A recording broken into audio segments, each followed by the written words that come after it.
ಹಣ್ಣುಗಳನ್ನ ಅಕ್ರಮವಾಗಿ ಸಾಗಾಟ ಮಾಡ್ತಿದ್ದಾರೆ ಅಂತ ಆರೋಪಿಸಿ ಕಾರನ್ನ ಚೇಸ್ ಮಾಡಿರೋ ಘಟನೆ ಚಿಕ್ಕಮಗಳೂರು ಜಿಲ್ಲೆ ಕೊಪ್ಪ ಪಟ್ಟಣದಲ್ಲಿ ನಡೆದಿದೆ.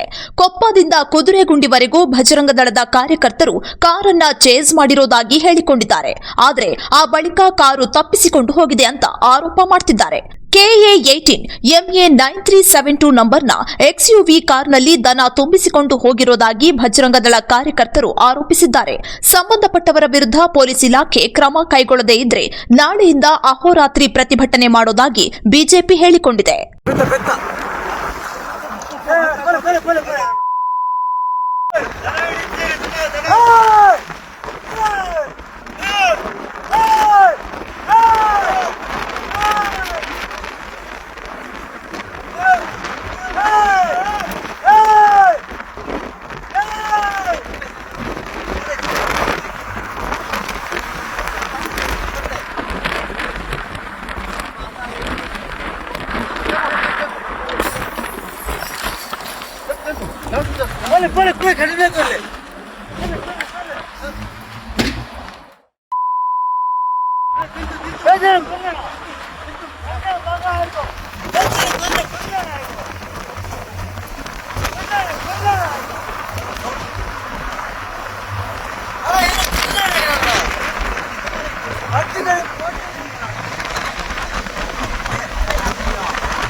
ನೀವು ಸಣ್ಣ ಆಗಬೇಕಲ್ವಾ? ಅದು ಒಂದು ಉತ್ತಮ ಆಹಾರದಿಂದ ಸಣ್ಣ ಆಗಬೇಕಲ್ವಾ? ಪ್ರತಿದಿನ ನಮ್ಮ ಜೀನಿ ಸ್ಲಿಮ್ನ ಯೂಸ್ ಮಾಡಿ ಯಾವುದೇ ಸೈಡ್ ಎಫೆಕ್ಟ್ ಇಲ್ದಂಗೆ ನೀವು ಸಣ್ಣ ಆಗ್ತೀರಾ.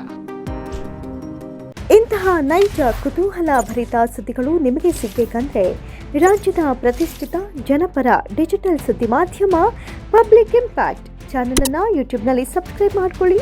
ವಿಡಿಯೋ ಇಷ್ಟವಾದರೆ ಲೈಕ್ ಮಾಡಿ, ನಿಮ್ಮಿಷ್ಟದವರಿಗೆ ಶೇರ್ ಮಾಡಿ ನಮ್ಮನ್ನು ಪ್ರೋತ್ಸಾಹಿಸಿ. ಹಾಗೆಯೇ ಫೇಸ್ಬುಕ್ನಲ್ಲಿ ಪಬ್ಲಿಕ್ ಇಂಪ್ಯಾಕ್ಟ್ ಫಾಲೋ ಮಾಡೋದನ್ನು, ಇನ್ಸ್ಟಾದಲ್ಲಿ ಜೊತೆಯಾಗೋದನ್ನು ಮಿಸ್ ಮಾಡಬೇಡಿ. ಜಾಹೀರಾತು ಹಾಗೂ ಬಿಸ್ನೆಸ್ ಪ್ರಮೋಷನ್ಗಾಗಿ ಸಂಪರ್ಕಿಸಿ 9606037450 ಅಥವಾ 9353224116. ಪಬ್ಲಿಕ್ ಇಂಪ್ಯಾಕ್ಟ್, ಜನಶಕ್ತಿಯೇ ನಿರ್ಣಾಯಕ.